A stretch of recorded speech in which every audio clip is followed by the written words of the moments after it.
Hi, everybody. Going live on YouTube now today because I found that on my Facebook page, the going live option has been removed. So it seems that they would prefer that I don't make live videos on Facebook anymore. So that's cool. This freedom of speech thing is really alive and well in the United States, isn't it? Um, I'd like to go ahead and just talk a little bit today about sacred sisterhood and what this means for all of my women and female sacred sisters out there.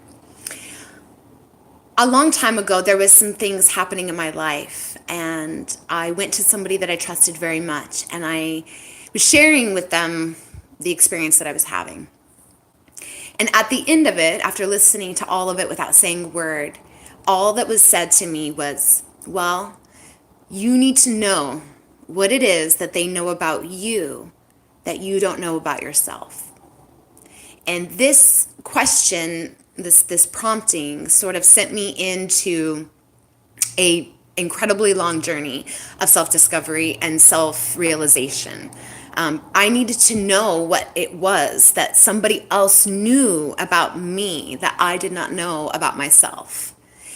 And what I realized was that I always knew what I was and who I was.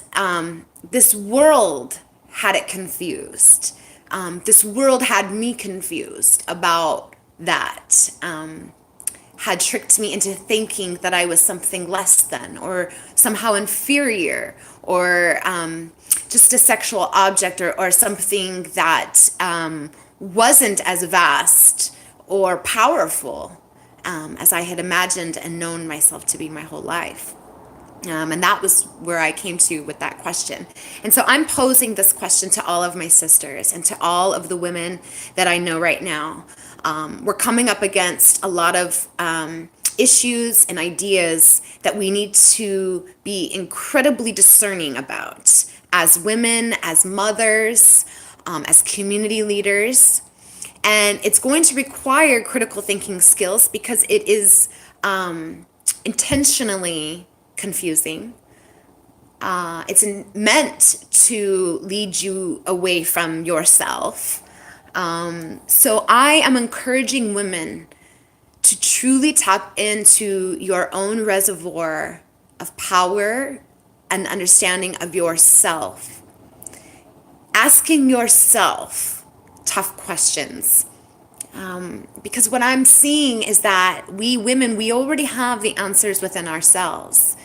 Yesterday, I had the opportunity to meet with a woman I had just met, and quickly talking about a few issues that we both had in common, the issue of gender identity came up, and there was a frustration of like, why am I not able to say the things that I've been saying my whole life without a whole lot of real backlog of information about this issue.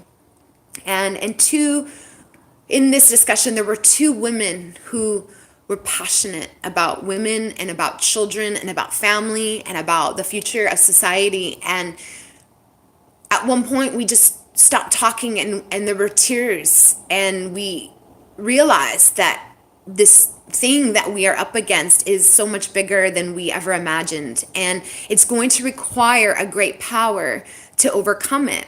And it's also going to require that power that I'm referring to be tapped into. And I think that power is women's power, because they're attacking women. They're attacking women's sovereign spaces. They're attacking women's natural processes, women's natural born gifts as life givers. So I am asking all women right now to really tap into yourself, to your own power, to your own ability to be discerning about the information that's coming at you. Check in with your bodies, check in with your wombs.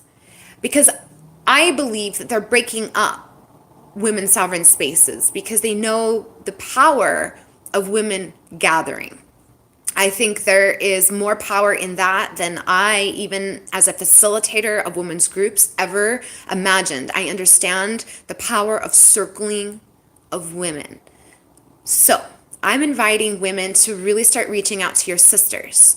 I want you to start creating groups. I offer Unleashing Her. It is a women's process. We take groups of women through workshop, grieving, coming to our own truths, seeing women's issues for what they are, highlighting women's issues, political issues, healthcare, reproductive issues, the things that we're facing as women, really coming together and speaking about them and talking about them, grieving, processing through them, and then really creating action plans for us to move forward in ways that are meaningful, not only to ourselves, which is what a lot of feminists are promoting, is individual success. You all pay her to make her rich while you all, beg for handouts of information and check-in videos and Facebook groups. We're beyond that. We're talking about women rising up together. There's a reason they attacked our spaces and are attacking women in particular, is because when you do know who you are, what they know about us that we don't know about ourselves, you will see that we are powerful beyond measure because we created this world. It's time that we really step into that. It's time we start connecting with our sisters. It's time that we start really asking tough questions about what do our children need? What do our families need? Because if we think that it's about sending some young girl into a white man's world to fight for us while we just sit back and applaud her and her Twitter comments and think that she's so great coming up with all these new ideas that have just been fed to her, you're wrong. If you're an intersectional feminist who believes that, all things being allowed and included must be good for women, you're wrong. So I encourage you to really look at some of these ideas that maybe you're holding on to. Maybe you think that you're a liberal left feminist because you support inclusion and all these ideas that have been thrown around. But maybe, like me, when I looked a little bit closer at some of those issues, when I looked at some of those ideas that I was being forced to accept, whether I really supported them or not, I found that they weren't really ideas that were for me or for my children, or were going to reveal the kind of community or society that I want to live in or have my children be inheriting. So I think it's really important, again, that we're looking at our own belief systems now, because not everything on the left is for you, maybe, and not everything on the right is for you anymore. And maybe it's okay that we start to swap some of these ideas around, and maybe, just maybe, in that, we're going to find a middle way. And we're going to find a middle ground that works for everybody, a world that works for women and children, a world that works for everybody. That's what I'm interested in. And I'm happy to hold space. I'm happy to create meetings and meetup groups, which I'm doing. You're more than welcome to come if you are a woman who is pondering these ideas, if you are exploring gender critical ideologies, if you're looking at whether or not pornography or prostitution or BDSM or any of these things that we see men in particular really gravitating towards online, if these things are good for our society, if men acting these violent fetish rage like things out, young boys doing it on young girls now because they saw it online in their gaming rooms, they're seeing porn offerings. It's not okay. And so if you're a feminist who thinks this is okay, maybe it's okay for you to start looking at that. Maybe it's not. Maybe it's actually demeaning women. Maybe it's not really about money and being empowered with money now to do and live the life that you want. Maybe it's more about power over you, power over women. Maybe it's not about the money at all. So I'm interested in living in a society where women aren't demeaned in that way and aren't required to have to sell their bodies and their sexual energy and their temples for money. That's not the world that I want to live in. So I'm encouraging women to really start looking at the ideas that we've been supporting. Maybe you go to strip clubs with your man because you think that's somehow helping women. Maybe it's time to look at that and see it maybe as something that's hurting women. I don't know. And maybe once you look at it, you'll see that your original viewpoint was right for you. But I really believe that if you're a woman and you have a womb and you live in this world, you know what it's been like to grow up and be socialized as a little girl. And I know that if you really looked at it, you would see that this was a power over women and not somehow supporting or encouraging women to be empowered or somehow liberating. So I'm inviting women into sacred circles to start pondering these ideas with your sisters, not with other men. Men have been conditioned and socialized to have a certain belief system to encourage women to believe that their ideas are more valuable or more superior, and they have a good way of keeping us in our place when they're present. When women are in their own spaces, we have a much bigger opportunity to be vulnerable and to express ourselves fully, right to the heart and the core of the truth for ourselves without a man's influence in the room. And again, this is why I'm an advocate for sovereign women's spaces. It's time for women to gather and to speak to one another, to share our stories, to share our experiences, to bat around these ideas and really look at it from a woman-centered perspective and not at all considering the male perspective prior to our own. This is what I'm encouraging women to do. I do have some small groups online. I would love to support you. So reach out to other women, reach out to other things. I know that there's some things that are stirring inside of you that just don't feel right. And I'm encouraging you to really go into them, to go through that process of really seeing the truth, waking yourself up to the realities of what is this experience like for women. And how can we improve this for women? Because when the lives of women are improved, when their quality of life is higher, based on their own desires, needs, wants being met, I believe global transformation will occur.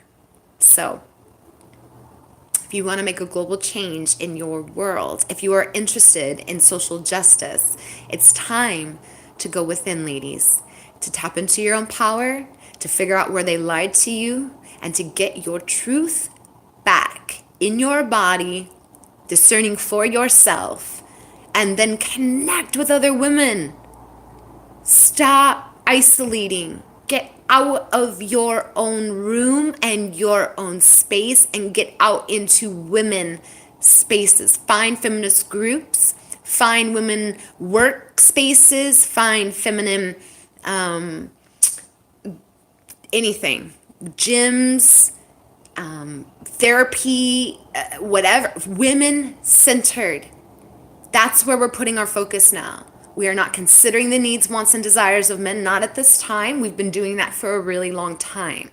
It's time to center ourselves, center our girls, center the mother, center the planet, center all things feminine, female, women. It's time. So they know the power of sisterhood. They know the power of women holding each other's hands and standing together. That's why they have spent so much energy trying to split us apart.